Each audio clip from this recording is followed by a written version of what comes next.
Hello everyone मु स्वीटी आशा करछि तुम माने समस्ते भलो थिबो। आजिर विषय होछि ग्रीष्म ऋतु ओडिया रचना। तो देखिबा पृथ्वी पृष्ठरे सांबत्सरिक ऋतुचक्र परिक्रमण केउ अनंत कालर प्रक्रिया। एठी आमे देखिबा सांबत्सरिक माने कोन?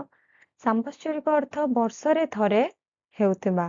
ऋतुचक्र माने जानिथिबो ऋतु मानकर परिवर्तन। परिक्रमण माने बुलिबा। यार अर्थ कोन रहिला? पृथ्वी रे ऋतु मानकर परिवर्तन प्रति वर्ष घटे एवं ଏହା ଏକ ଅନନ୍ତ କାଳର ଅର୍ଥାତ୍ ବହୁ ପୂର୍ବରୁ ଚାଲି ଆସିଛି ଏକ ପୁରୁଣା ପ୍ରକ୍ରିୟା ଅଟେ। ସମୟକ୍ରମେ ଅବନୀ ରାଣୀର ମଞ୍ଜୁଳା ମଞ୍ଚରୁ ଋତୁରାଜ ବସନ୍ତର କାନ୍ତ କମନୀୟ ଛବିଳ ଦୃଶ୍ୟରାଜି ଅନ୍ତର୍ହିତ ହୁଏ।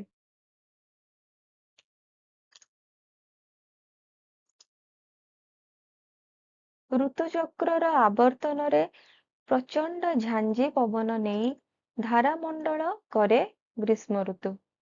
ଚାରୁ ହାସ୍ୟମୟୀ ବାସନ୍ତୀ ଉଷା ଯେତେ ସତେ ଯେପରି ରୁକ୍ଷ କର୍କଶ ଦୁର୍ଦମନୀୟ ନିଦାଘ ଆଗମନରେ ସନ୍ତାପିତ ହେବା ପୂର୍ବରୁ ଧରା ବକ୍ଷରୁ ଅପସରି ଯାଏ। ବୈଶାଖ ଓ ଜ୍ୟେଷ୍ଠ ଏହି 2 ମାସ ଗ୍ରୀଷ୍ମ ଋତୁର ପରିସରରେ ରହିଥିଲେ ମଧ୍ୟ ଚୈତ୍ରରୁ ଜ୍ୟେଷ୍ଠ ମାସ ଗ୍ରୀଷ୍ମ ଋତୁ ପ୍ରଭାବ ଅନୁଭବ ହୁଏ। ସେଥିପାଇଁ ଭକ୍ତ କବି ମଧୁସୂଦନ ରାଓ କହିଛନ୍ତି ଗ୍ରୀଷ୍ମ ବୈଶାଖ ଜ୍ୟେଷ୍ଠ ମାସ ପ୍ରଚଣ୍ଡ ରୌଦ୍ର ପରକାଶ। ବୈଶାଖ ଓ ଜ୍ୟେଷ୍ଠ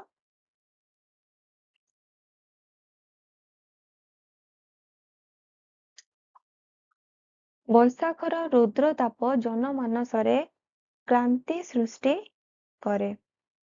ଆଶକୁଞ୍ଜରୁ କୋକିଳର ପଞ୍ଚମ ତାଳ ପରିବର୍ତ୍ତେ ଝିଙ୍କାରୀର ଅବାରିତ ଝିଂ ଝିଂ ବିକଟ ସ୍ୱନ ପ୍ରଚଣ୍ଡ ଗ୍ରୀଷ୍ମର ଧୂସର ପରିବେଶକୁ ବିରାଗ ଶୂନ୍ୟତାରେ ପୂର୍ଣ୍ଣ କରେ। ଏହାର ଅର୍ଥ କଣ ରହିଲା ନା ଗ୍ରୀଷ୍ମ ଆସିଲେ ପ୍ରଥମେ ଅର୍ଥ ଦେଖିବା ଆଶକୁଞ୍ଜ ମାନେ ପିଲାମାନେ କଣ ନା ଆଶକୁଞ୍ଜ ହେଉଛି ଆମ୍ବ ଗଛ। କୋକିଳର ପଞ୍ଚମ ତାଳ ମାନେ କୋଇଲିର ମିଠା ସ୍ୱର। ଝିଙ୍କାରୀ ଅର୍ଥ ଝିଙ୍କି ପୋକ। ତାହେଲେ କଣ ହେଲା ନା ଆମ୍ବ ଟୋପର ଆମ୍ବ ଗଛରୁ ଯେଉଁଠାରେ କୋଇଲିର ମିଠା ସ୍ୱର ଶୁଣା ଯାଉଥିଲା ସେଠାରେ ଏବେ ଗ୍ରୀଷ୍ମ ତାପରେ ଝିଙ୍କି ପୋକର କର୍କଶ ଝିଂ ଝିଂ ଶବ୍ଦ ଶୁଣା ଯାଉଛି।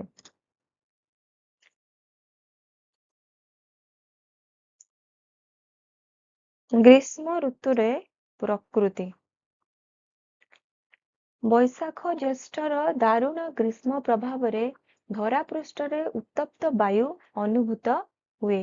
ବୈଶାଖ ଓ ଜ୍ୟେଷ୍ଠ ମାସର ତୀବ୍ର ଗରମରେ ପୃଥିବୀ ଉପରେ ଖୁବ୍ ଗରମ ବତାସ ଅନୁଭବ ହୁଏ। ତେଜୋଦୀପ୍ତ ମଧ୍ୟାହ୍ନ ସୂର୍ଯ୍ୟଙ୍କର କିରଣ ଜାଳରେ ପ୍ରାଣୀ ଜଗତ ଅବସନ୍ନ ହୁଅନ୍ତି। ମଧ୍ୟାହ୍ନରେ ସୂର୍ଯ୍ୟର ତୀବ୍ର କିରଣରେ ସମସ୍ତ ପ୍ରାଣୀ କ୍ଳାନ୍ତ ଓ ଅସହାୟ ହୋଇପଡ଼ନ୍ତି। ନଦୀ ନିର୍ଝର ପୁଷ୍କରିଣୀ ଜଳ ଶୂନ୍ୟ ହୁଏ। ନଦୀ ନିର୍ଝର ପୁଷ୍କରିଣୀ ଜଳ ଶୂନ୍ୟ ହୁଏ। ନଦୀ ନିର୍ଝର ଅର୍ଥାତ୍ କଣ ନା ଝରଣା ଓ ପୋଖରୀର ଜଳ ଶୁଷ୍କ ହୋଇଯାଏ। ବନ୍ୟ ପ୍ରାନ୍ତରେ ସବୁଜ ଶ୍ରୀ ପ୍ରତାପୀ ଗ୍ରୀଷ୍ମ ପ୍ରଭାବରେ ହତଶ୍ରୀ ହୁଏ। ଅର୍ଥାତ୍ ବନ ଅଞ୍ଚଳରେ ସବୁଜ ପ୍ରକୃତି ମଧ୍ୟ ଗରମରେ ନଷ୍ଟ ହୋଇଯାଏ। ଗ୍ରୀଷ୍ମ କାଳରେ ଦିବା ଭାଗ ଅପେକ୍ଷାକୃତ ଦୀର୍ଘ ହୁଏ। ଗ୍ରୀଷ୍ମ ଋତୁରେ ଦିନ ବଡ଼ ହୋଇଥାଏ। ତାପମାତ୍ରାର ଅଧିକ ହେତୁ ମଧ୍ୟାହ୍ନ କାଳରେ ଦୂରରୁ ମରୀଚିକାର ଭ୍ରମ ଜାତ ହୁଏ। ଅଧିକ ତାପମାତ୍ରା ପାଇଁ କଣ ହୁଏ ନା ପାଣି ଥିବା ପରି ମରୀଚିକା ସବୁ ଦେଖାଯାଏ। ଓଦା ଗାମୁଛା ଛତା ଓ ଚପଲ ବ୍ୟବହାର ଅପରିହାର୍ଯ୍ୟ ହୋଇପଡ଼େ। ଲୋକମାନେ ଓଦା ଗାମୁଛା ଛତା ଓ ଚପଲ ବ୍ୟବହାର କରିବାକୁ କଣ ବାଧ୍ୟ ହୁଅନ୍ତି। ବନଭୂମିରେ ବନାଗ୍ନି ଜାତ ହୋଇ ବହୁ ମୂଲ୍ୟବାନ ବନ ସମ୍ପଦ ନଷ୍ଟ କରିବା ସଙ୍ଗେ ସଙ୍ଗେ ବନଚର ପ୍ରାଣୀମାନଙ୍କର ଅପ୍ରମିତ ଦୁଃଖର କାରଣ ହୁଏ। ବନରେ ନିଆଁ ଲାଗି ବହୁତ ଜଙ୍ଗଲ ସମ୍ପଦ ନଷ୍ଟ ହୁଏ। ପଶୁପକ୍ଷୀ ମାନେ ଦୁଃଖ ପାଆନ୍ତି। କେବେ କେବେ ହଠାତ୍ ଝଡ଼, ବର୍ଷା, ଅଗ୍ନିକାଣ୍ଡ ଲୋକମାନଙ୍କୁ ବହୁତ କଷ୍ଟ ଦେଇଥାଏ ଏବଂ କେବେ କେବେ ସେମାନଙ୍କୁ ଗରିବ ଏବଂ ଅସହାୟ ମଧ୍ୟ ମନେ କରାଇ ଦେଇଥାଏ।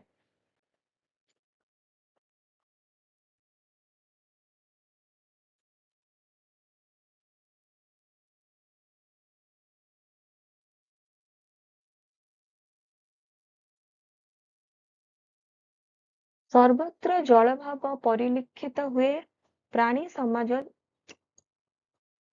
ସର୍ବତ୍ର ଜଳାଭାବ ପରିଲକ୍ଷିତ ହୁଏ। ପ୍ରାଣୀ ସମାଜ ତୃଷାରେ ଆତୁର ହୁଅନ୍ତି। ସବୁଠାରେ ପାଣିର ଅଭାବ ଦେଖାଯାଏ ଓ ସମସ୍ତ ପ୍ରାଣୀ ଦୁଃଖ କଷ୍ଟ ପାଆନ୍ତି। ଶରୀରରୁ ଶ୍ରମ ବିନା ଘମ୍ର ନିର୍ଗତ ହୁଏ। ଶରୀରରୁ କାମ ନ କରିଲେ ମଧ୍ୟ ବହୁତ ଝାଳ ବାହାରେ। ଦିବସର ତାପମାତ୍ରା ଖୁବ ବେଶୀ ବଢିଯିବାରୁ ଝାଞ୍ଜି ବାୟୁ ପ୍ରଭାବ ଜନଜୀବନକୁ ଦୁର୍ବିସହ କରେ। ଦିନରେ ଅତ୍ୟଧିକ ତାପ ଓ ଗରମ ବତାସ ଲୋକମାନଙ୍କ ଜୀବନକୁ ଦୁଷ୍କର କରିଦିଏ। ଦିବସର ଦ୍ୱିପହର ବେଳରେ ରାସ୍ତାଘାଟ ନିର୍ଜନ ହୋଇଥାଏ। ଦ୍ୱିପହର ବେଳ ମଧ୍ୟ ରାସ୍ତାଘାଟ ଖାଲି ଏବଂ ନିର୍ଜନ ଦେଖାଯାଏ। କେହି କେହି ପଥଶାନ୍ତ ପଥିକ ଅଥବା ପଦାରେ ବିତରଣ କରୁଥିବା ଗୃହପାଳିତ ପଶୁ ଝଙ୍କାଳିଆ ବୃକ୍ଷର ଛାୟାରେ ଆଶ୍ରୟ ଲୋଡ଼ନ୍ତି। ବେଳେ ବେଳେ କଣ ହୁଏ ନା ଯାତ୍ରୀ ଓ ପଶୁମାନେ ଗଛର ଛାୟାରେ ଆଶ୍ରୟ ନେଇଥାନ୍ତି।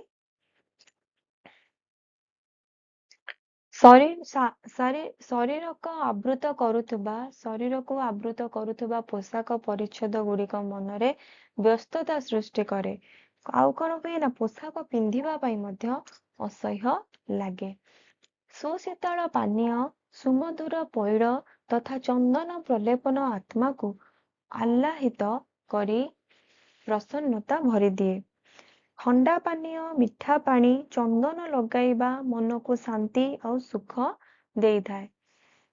ସୁଶୀତଳ ପାନୀୟ, ସୁମଧୁର ପଇଡ଼, ଯେମିତିକି ମୁଁ କହିଲି, ବନ ଉପବନରେ ପ୍ରସ୍ଫୁଟିତ ମଲ୍ଲୀ, ଚମ୍ପା ଓ ବଉଳ ପ୍ରଭୃତି ଫୁଲର ମହକ ବାସ୍ତବରେ ନିରସ ପ୍ରାଣୀକୁ ଆମୋହିତ କରେ। ବଗିଚାରେ ମଲ୍ଲୀ, ଚମ୍ପା, ବକୁଳ ଫୁଲର ସୁଗନ୍ଧ ମନକୁ ଖୁସି କରେ। ବାସ୍ତବିକ ସ୍ନାନ ପାନୀୟ, ଚନ୍ଦନ, ସୁଶୀତଳ ଶଯ୍ୟା ଓ ଆର୍ଦ୍ର ବସ୍ତ୍ର ଏକକାଳରେ ପ୍ରାଣର ଦହନକୁ ଉପଶମ କରେ। ସ୍ନାନ, ଥଣ୍ଡା ପାଣି, ଚନ୍ଦନ, ଥଣ୍ଡା ଶୋଇବା ଜାଗା, ଭିଜା ବସ୍ତ୍ର ଗରମର କଷ୍ଟକୁ କମାଇ ଦେଇଥାଏ। ପିଲାମାନେ ମୁଁ ଏଠି ଟିକେ କଷ୍ଟ ୱାର୍ଡ ୟୁଜ କରିଛି, ଯାହାକୁ ସରଳ ଭାଷାରେ ମଧ୍ୟ ମୁଁ ତୁମକୁ ସେଇ ସବୁ ବାକ୍ୟ ଗୁଡ଼ିକୁ ଆଉ ଥରେ କହିଦଉଛି। ତୁମକୁ ଯେଉଁ ଶବ୍ଦ କଷ୍ଟ ଲାଗୁଛି ତୁମେ ତା ବଦଳରେ ମୁଁ କହୁଥିବା ସରଳ ବାକ୍ୟକୁ ମଧ୍ୟ ବ୍ୟବହାର କରିପାରିବ। ଯଦି ତୁମେ ଚାହୁଁଥାଅ କି ଏଇଭଳି କିଛି ସାହିତ୍ୟିକ ୱାର୍ଡରେ ତୁମେ ରଚନା ଲେଖିବା ପାଇଁ ତୁମେ ତାକୁ ମଧ୍ୟ ଲେଖିପାରିବ। ମୁଁ କହୁଥିବା ସରଳ ବାକ୍ୟକୁ ମଧ୍ୟ ସେଥିରେ ଆଡ୍ କରିପାରିବ।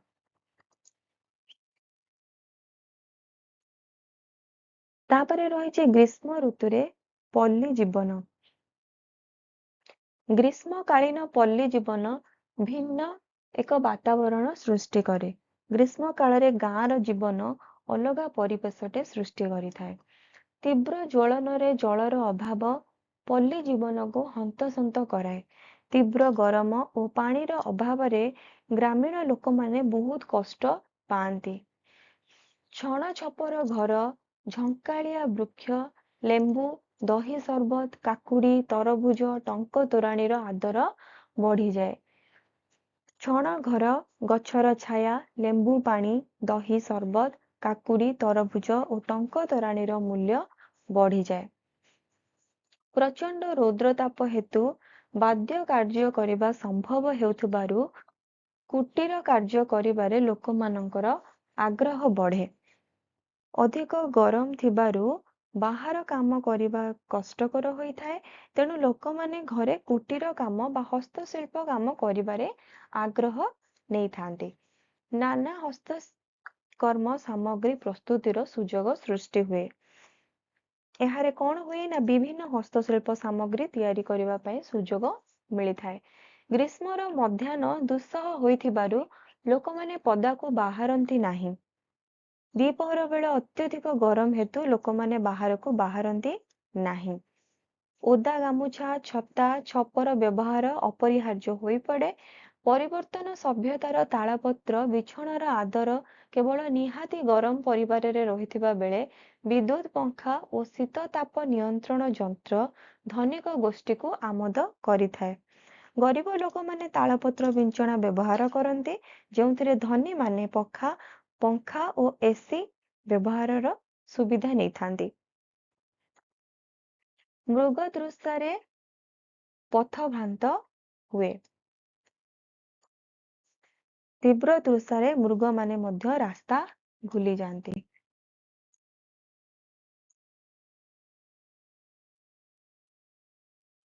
ଗ୍ରୀଷ୍ମ ଋତୁରେ ଫଳ ଫୁଲ। ଗ୍ରୀଷ୍ମ ଋତୁରେ ମଲ୍ଲୀ, ହେନା, ଚମ୍ପା, ବଉଳ, ମଧୁମାଳତୀ ଆଦି ଫୁଲର ମହକ ଆମୋଦ ଦିଏ। ଆମ୍ବ, ପଣସ, ଜାମୁକୋଳି, ସପୁରୀ, ଡାଳିମ୍ବ, ବେଲ, ତାଳ, ଖଜୁରୀ, ତରଭୁଜ, ଲିଚୁ ଓ ସପେଟା ଆଦି ଫଳର ସମ୍ଭାର ଆଦି ଧରଣୀକୁ ହରସ ମୁଖର କରାଏ।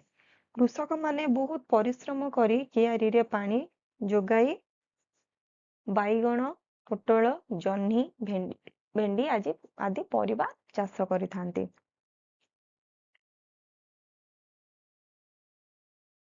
ତାପରେ ରହିଲା ଯାତ୍ରା ଓ ପର୍ବପର୍ବାଣୀ। ତାପକ୍ଳିଷ୍ଟ ନିରସ ଜନଜୀବନକୁ ଗ୍ରୀଷ୍ମ କାଳରେ ସରସ ପର୍ବପର୍ବାଣୀ ଗୁଡ଼ିକ ହର୍ଷମୁଖର କରନ୍ତି। ଗ୍ରୀଷ୍ମ ଋତୁର ଗରମରେ ଲୋକମାନଙ୍କ ଜୀବନ ନିରସ ଓ କଷ୍ଟକର ହୋଇପଡ଼େ, କିନ୍ତୁ ବିଭିନ୍ନ ପର୍ବପର୍ବାଣୀ ଏହାକୁ ଖୁସି ଆଉ ଆନନ୍ଦିତ କରିଥାଏ।